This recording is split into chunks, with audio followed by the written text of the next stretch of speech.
हरे कृष्णा सभी कृष्ण भक्तों को। जैसा कि आप लोग जानते हैं कि कल जन्माष्टमी है, भगवान श्री कृष्ण का जो है कल आविर्भाव दिवस है। कल हम लोग जो है सेलिब्रेट करने जा रहे हैं जन्माष्टमी। आपको बता दें कि ये जन्माष्टमी ऐसा है कि इसमें 20 करोड़, इसमें जो व्रत रखते हैं 20 करोड़ एकादशी का फल उनको मिलता है। जन्माष्टमी में जो कोशिश तो करना चाहिए कि अगर आप जल पे हो जाएं तो अच्छा है। अगर जल पे अगर व्रत नहीं कर सके तो आप फलाहार पे भी व्रत कर सकते हैं। रात में 12 बजे के बाद भगवान का जब जन्म हो जाए उसके बाद प्रसाद ले लेते हैं। सबसे पहला चीज़ है उपवास। उपवास का मतलब क्या? उप मतलब समीप, वास मतलब रहना, यानी कि गॉड के समीप रहना, डैट इज़ कॉल्ड उपवास। उपवास के दिन फालतू का बात नहीं होना चाहिए। मैंने कईयों को देखा है, कहने के लिए तो कहते हैं कि मैं एकादशी कर रहा हूँ, मैं जो है ये व्रत कर रहा हूँ, मैं सोमवारी कर रहा हूँ, मैं वो कर रहा हूँ। अब फालतू का जो है गप करते हैं, प्रजल्पा करते हैं, बिना मतलब का बात करते हैं, है ना। भूखे हैं देखा बोलने के लिए कि हाँ भूखे हैं, व्रत में हैं, और प्रजल्पा करते हैं, दिमाग टेंशनाइज्ड में। मैंने तो ऐसा देखा है कि 2 दिन व्रत करने के बाद तीसरा दिन देखते हैं कि बहुत ज़्यादा टेंशन में है। बताइए, व्रत करने के बाद आदमी रिलैक्स होता है, ये लोग टेंशन में रहते हैं। तो व्रत करने का मतलब है गॉड के समीप रहना, भगवान का गुण रूप लीला उनके बारे में कथा जानना, सुनना, समझना, उसको बताना, उसको शेयर करना, ये होता है उपवास का काम। अब जैसे भगवान का जो है कल जो है प्रकट हुए थे भगवान। अब इसका कहानी आप लोग जानते हैं, सीरियल में आप लोगों ने देखा होगा कि कंस जो है कैसे अपनी बहन देवकी का जो है रथ को जो है हाँकता है, शादी के बाद उसके जो है ससुराल पहुंचाता है।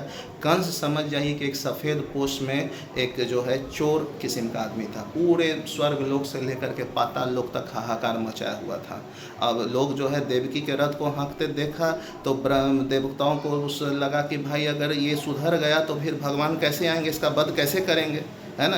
तो उन लोगों ने, देवताओं ने भविष्यवाणी कर दी कि भाई इसका 8वां गर्भ जो है तुम्हारा वध करेगा। तुरंत कंस ने क्या किया, तलवार निकाला, देवकी को काट देंगे, ना रहेगा बांस ना बजेगा बांसुरी। यहाँ पे सीखने की बात है क्या? प्रयास। वासुदेव ने बोला क्या कि भाई तुम्हारे 8वें गर्भ से न दिक्कत है, मैं तुमको वचन देता हूँ कि मैं इसका 8वां गर्भ तुमको दे दूंगा, है ना। तो उसे तो जो तुमको मारेगा। तो यही होता है हम लोग का प्रयास। वास्तव में ऐसी स्थिति हम लोग की होती है कि कब हम लोग पिछड़ जाएं, कब हम लोग गिर जाएं, है ना, एग्ज़ाम में फेल हो जाएं। तो फेल होना था, हो गए, लेकिन उठना आपका चॉइस है। प्रयास करते रहना चाहिए इंसान को, है ना। जैसे सुबह से देखिए मैं अभी स्टडी कर रहा हूँ, और चूँकि ये स्टडी उसी प्रयास का जो है प्रभाव है कि ये मैं जो है एक इफ़ेक्टिव वीडियो बनाना चाह रहा हूँ भगवान के बारे में, एकदम टोटल बात बोल करके। थोड़ा सा वीडियो लंबा होगा, लेकिन आप लोग प्लीज़ अंत तक बने रहिएगा और वीडियो को लाइक, शेयर और सब्सक्राइब जरूर कीजिएगा। तो इस तरह से जो है भविष्यवाणी हुई कि इसका 8वां गर्भ जो है आपका वो करेगा, कंस का जो है हत्या करेगा। तो वासुदेव ने बोला, जब कंस उसको मारने के लिए आया तो वासुदेव ने बोला कि ठीक है मैं इसको सौंप दूंगा, वचन देता हूँ, ठीक है। उसके बाद तो सीधा सीधा चला। फिर उसके बाद जो है कंस ने जो है उसको विदा किया। फिर क्या हुआ कि कुछ घटना घटी। नारद जी ने बोला कि कमल के पंखुड़ी में 8 पंखुड़ी होती है, अब कौन पहला है कौन 8वां है पता नहीं चलता है। तो कंस ने उन लोगों को, देवकी वासुदेव को जो है बंदी गृह में बंद कर दिया। अब बंदी गृह में बंद कर दिया, इस तरह से 1 संतान हुई, 2 संतान हुई, 3 संतान हुई, होते होते होते कंस ने उसको जो है मार दिया। अब 7वें संतान की बारी आई तो क्या हुआ, बलराम जी जो है प्रकट होना था, तब बलराम जी का गर्भ को जो है माता देवकी से गर्भ को ट्रांसफ़र करके माता रोहिणी के गर्भ में ट्रांसफ़र कर दिए, है ना। तो और जो है फिर देखे कि 7वां गर्भ जो है पेट ही में खराब हो गया, कंस ने देखा तो ये हो गया। अब आई बात 8वां गर्भ। तो 8वां गर्भ जो है भगवान विष्णु जो के रूप में, चतुर्भुज रूप में खुद प्रकट हो गए उस दिन 8वां गर्भ के रूप में। तो भगवान जैसे ही प्रकट हुए उन्होंने शिशु का रूप धारण कर लिया, है ना। शिशु का मतलब चतुर्भुज रूप में पहले प्रकट हुए। चतुर्भुज रूप में उन्होंने बोले कि मेरे शिशु रूप को जो है भगवान ने बोला देवकी वासुदेव को कि ले जाओ गोकुल में नंद बाबा यशोदा के पास में ले जाओ, और वहाँ पे जो हमारी जो बहन हुई हैं उनको वहाँ से यहाँ ले आओ। तो ये लोग क्या किए, इन लोग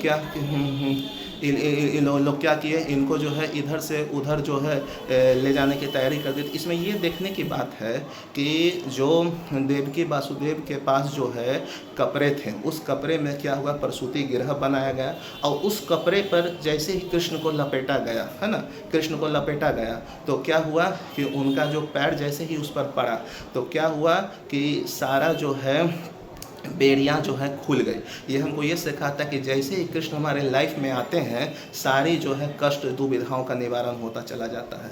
ये चीज़ है।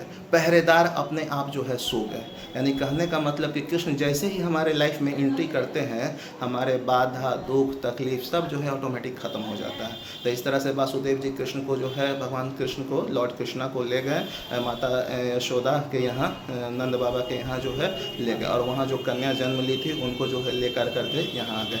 एक यहाँ पर जो है रहस्यमय बात है, जो एक हमारे रूप गोस्वामी जी जो है हरिवंश पुराण में जो है इसका वर्णन आता है, वो बताते हैं, वैष्णवाचार्य भी बताते हैं। एक्चुअली उस दिन जो है दो कृष्ण हुए थे। एक होता है विष्णु के रूप में वो वहाँ प्रकट हुए थे, वो प्रकट हुए थे भगवान, और एक जो है कृष्ण जो है यशोदा माता के गर्भ से हुए थे।